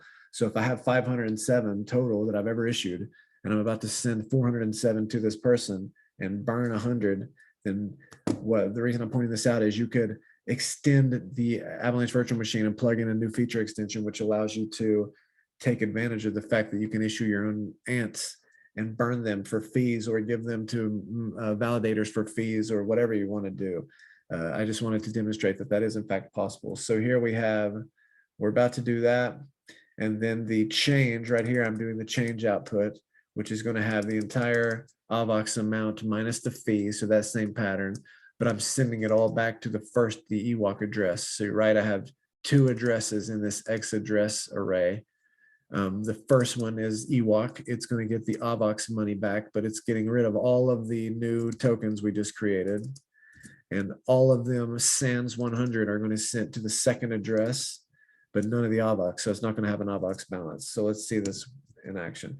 And then at the end, oh yeah, there's something else I wanted to show that's cool. So people had been asking how to create a transaction ID without sending the transaction to a full node. This is the way it works. First, you get a transaction and you get a buffer of it. Remember, a buffer is a JavaScript data structure for dealing with binary data. Then you SHA-256 that buffer, and then you CB58 encode the SHA-256 hash, and that's how you get a transaction ID. So here at the end of this, when I run this, it's going to say generated transaction ID and success transaction ID. And you're going to see that the one I generated using that formula, transaction buffer, SHA-256, CB58 encoded, matches the one that comes back from the full node. So let's do that real quick. So this is base transaction ant.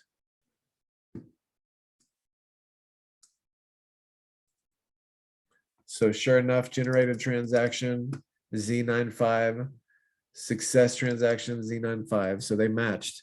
And you can see, like I said, I had that array of 2 addresses. The first one was the EWOC one, and then the second one is that private key I just spun up. So now when I go over here for EWOC, I should see none of these YC coins and minus 1,000,000 nano AVAX for AVAX, sure enough. And for the other address, I should see 407 of the YC coins and no AVAX and 407. So there you go. I burnt 100 of these YC coins, but fear not, because of course I can do this.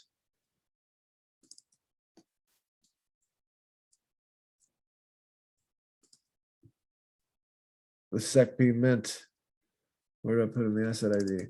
So if you remember, I believe I should be able to do this. It might fail, but I think I can come up and just mint a bunch of tokens because it was a variable capped asset, right? So I minted 5, 4, 3, 2, 1 more of them. Haha. So that's pretty cool.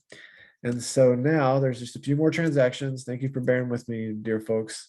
Now we want to show what it looks like to export and import. So next we're going to do an export transaction. Let's start over.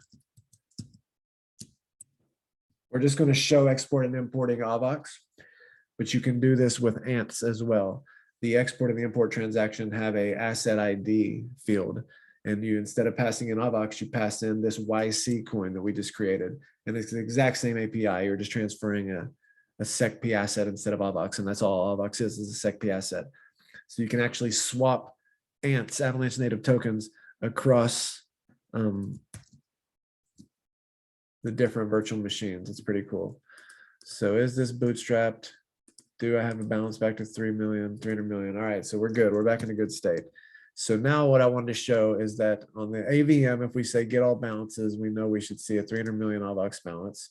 But did you know that if you go to the platform VM and say get balance of the P chain address, which is just the same as the C chain address, custom 18 JMA, but with a P chain prefix, but it's the same private key derived to the Bec32 address, so it's the same. You can say, what is my balance here? And as I mentioned, you have 30 million here. And then if you go to the EVM, you can say get balance. That's your C chain address, which is the EWOC key encoded as hexadecimal for the Ethereum virtual machine. You can see it gives you this amount, which is a hexadecimal value that you can then take, of course, and convert to good old decimal using this tool. And it gives you that many, 50 million AVAX on the C chain. So you have a lot of AVAX to play around with. What we want to do right now is transfer the AVAX from the X chain to the P chain, because imagine we wanted to stake it or something like that. So here we're going to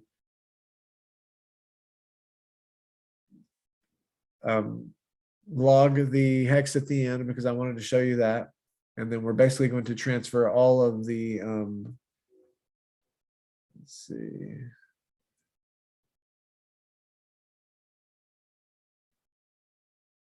Sorry, we're going to be transferring all of the amount. I just wanted to make sure that that's correct. The amount is the balance sub the fee, right? So we're doing the same thing. We're getting the balance for this one singular address. There's only one. We're importing it into the P chain and the X chain because it's the same key. We just need to be able to reference it on both sides, X and P. We're creating an output. We're setting the balance as the amount, the total amount sub the fee. So we're sending everything over. So that's what we should expect to see after this, just sending everything over.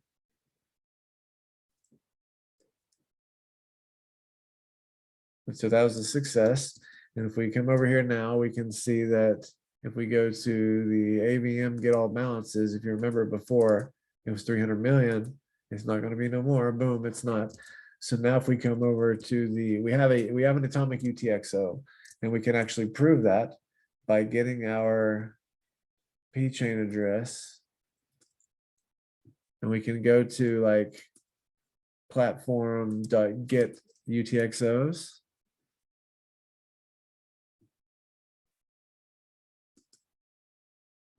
You can say for this address, that's the right address. I actually want to make it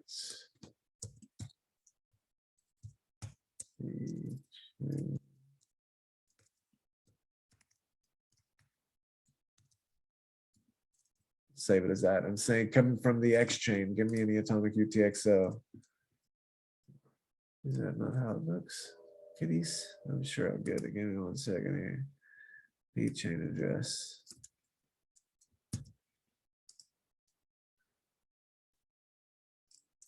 You know what I might need?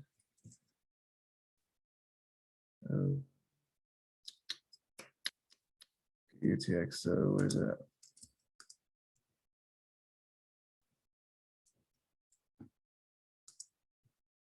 I'll just use that for now.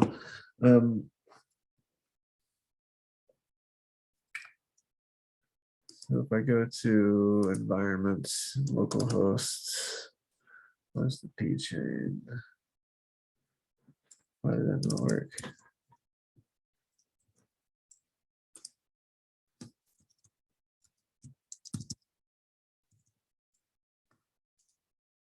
It did work. Okay, so I'm going to save it like that. I like variables better than hard-coded strings. So now you can see this P chain address, which is the same, 118 JMA. It has this one UTXO that's in the atomic UTXO set, right? Because I'm asking for a P chains UTXOs coming from the X chain. So this is an atomic UTXO. And you can actually decode a UTXO just like anything else. So let's take it and let's clean it up.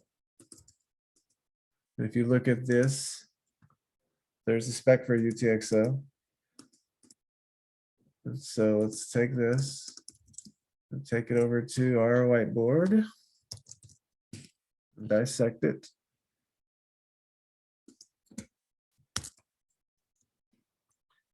What do we got? Get rid of that prefix.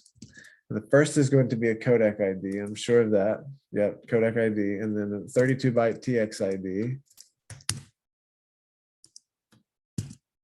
And then 4-byte output index, which is 0. So that's the first one. Then 32 bytes asset ID, I'm guessing. Yep, asset ID. And then an output. And I recognize it already. Good old type 7. Anybody remember what that is? SecP transferable output. Good job, students. It's got 8 bytes for the amount, 8 bytes for the lock time, 4 bytes for the threshold, 4 bytes for the number of addresses in the array, and 20 bytes for the single EWAC address in the array. So this is a UTXO. This is the atomic UTXO, which is sitting there. We can see how much it's worth by taking the value, which is 8 bytes, cleaning it up, removing the white spaces, converting from hexadecimal to decimal, and see that sure enough, it's the 29999. So it's all of our AVAX from this X chain, 300 million minus the original fee that we paid to create the asset. And so now what we want to do is on the corresponding side, we want to call the platforms build import chain. Did I decode this? I'm not sure that I did. Let's decode this. That's part of the journey.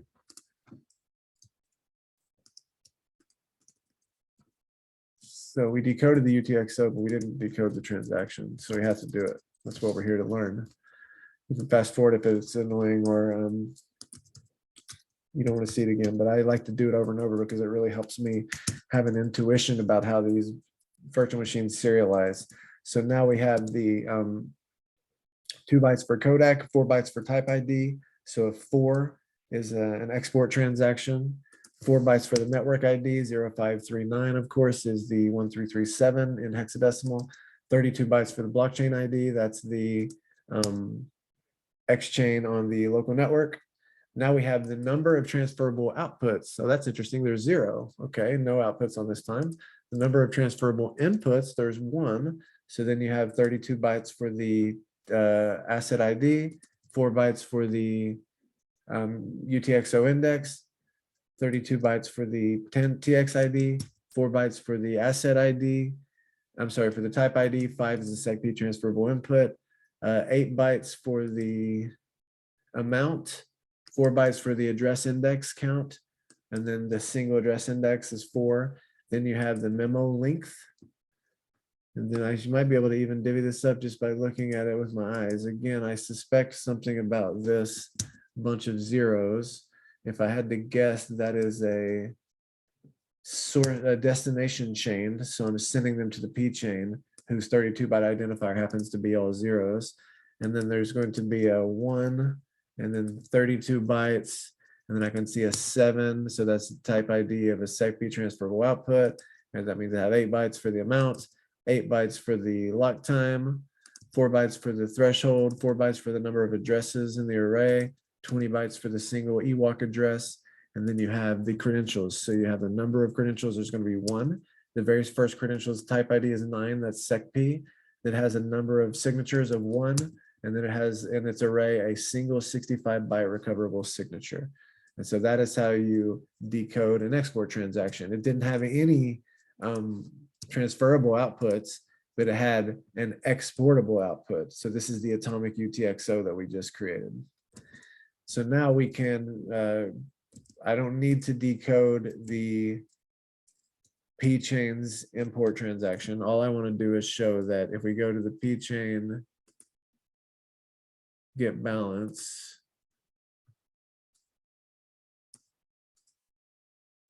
there's that amount. And if we then run the platform import from the X chain, you can see it was a success. And if I run this, it'll have the increased balance. So it did just import it. I don't need to decode that because we're going to deep dive on the P chain at a different time. Now what we want to do is we want to export it back from the P chain to the X chain. So now we're going to run this script.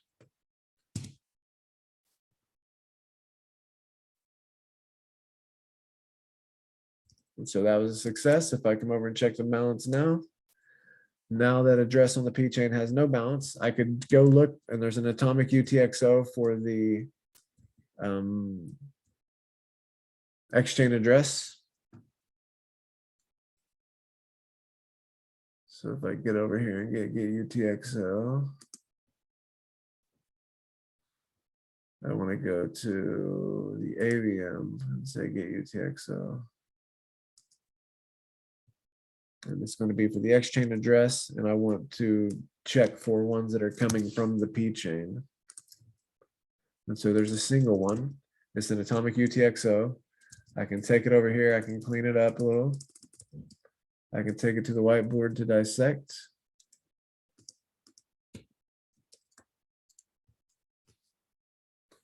And we can see that once we get rid of the prefix, it has 2 bytes for a codec ID, 32 bytes here. We'll go look at them. Is this the AVM? Yes, UTXO. It has a codec ID. It has 32 bytes for a transaction ID. It has 4 bytes for a output index. It's going to have 32 bytes for an asset ID. It's then going to have 4 bytes for a type ID. 7 is a SecP transferable output. It's going to have 8 bytes for the amount, 8 bytes for the lock time, 4 bytes for the threshold, 4 bytes for the number of 20 byte addresses in the array, and then a single 20 byte EWALK address in the array. So that's the atomic UTXO, which is waiting to be imported back into the X chain. And then so that is with this step. Let's make sure it's looking all good on the insides. Everything's looking good here. We got the singular key. We got a memo. We're importing everything properly and we're logging it. So now if I come over to the AVM's get all balances, it says it's a success. And now look, we have more than the original 300 million because we have what we sent over from the P chain just now. So that is literally everything. If you made it that far, you are an absolute outrageous champion. And so now you get a sense of how VMs fit into the Avalanche ecosystem. What exactly is a VM? It's the application level logic of your blockchain. What does it do? It helps guide the state transition functions between the different states by providing input from the users. And so I think that's it for now. Maybe a little bit of a alpha of something that's on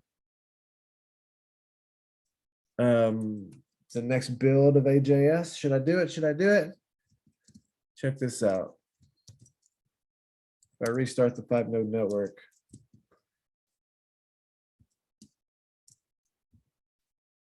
So in the next build of AJS, we're going to have the vertex serialization. So vertex, and remember I told you a vertex is to a DAG as a block is to a linear chain. It's a connection of a collection of transactions. And so now you'll be able to use the index API and say index.getLastCollected, get last accepted, I'm sorry, index.getLastAccepted, and it'll give you back a data structure of bytes that you can then decode into a vertex. And then you can say, it'll give you a number of parents and a parent ID, and then you can fetch get container by index and give the parent's ID, and then you can decode that and get all the transaction out of it and get the next parent, and you can actually reverse traverse the DAG from the outermost leaf vertex all the way back to the Genesis vertex. And so that's what you're seeing here. I called it, and now you'll look in this. This is arrays of transactions. You'll see export transactions, import transactions, base transaction, create asset transaction. These are, each one of these is a vertex. You can see the height here at the top. It's slowly counting down. And then this is a vertex data structure. It's got the codec ID, the blockchain ID, the height, an array of parents. It's got an array of addresses and an array of restrictions. And so this is a reverse traverse of the DAG. And so this is on deck in the next build of AJS.